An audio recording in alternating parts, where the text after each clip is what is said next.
ভয়াবহ তুষারপাত ও তীব্র শৈত্যপ্রবাহে বিপর্যস্ত চীনের উত্তরাঞ্চল। দেশটির উত্তর জিনজিয়াং প্রদেশে উইঘুর অধ্যুষিত অঞ্চলের কিছু অংশে গত কয়েকদিনে ব্যাপক তুষারপাতের পাশাপাশি তাপমাত্রাও মারাত্মকভাবে কমেছে। গাংশু প্রদেশে ১৬ সেন্টিমিটার পুরু বরফের স্তর জমেছে। একই অবস্থা দেশটির কিংহাই, হেইলংজিয়াং প্রদেশ সহ মধ্যাঞ্চলের মঙ্গোলিয়া অঞ্চলেও।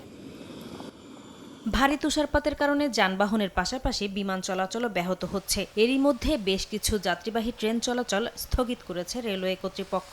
এছাড়া সড়কে যাত্রীদের নিরাপত্তা নিশ্চিতে টহল বাড়িয়েছে স্থানীয় প্রশাসন।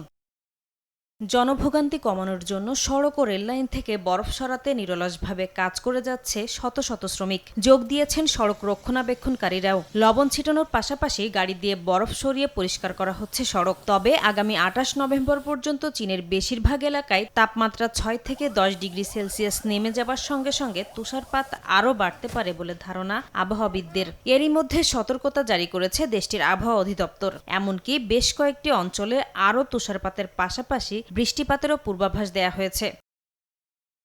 নাসরিন রুমি, সময় সংবাদ।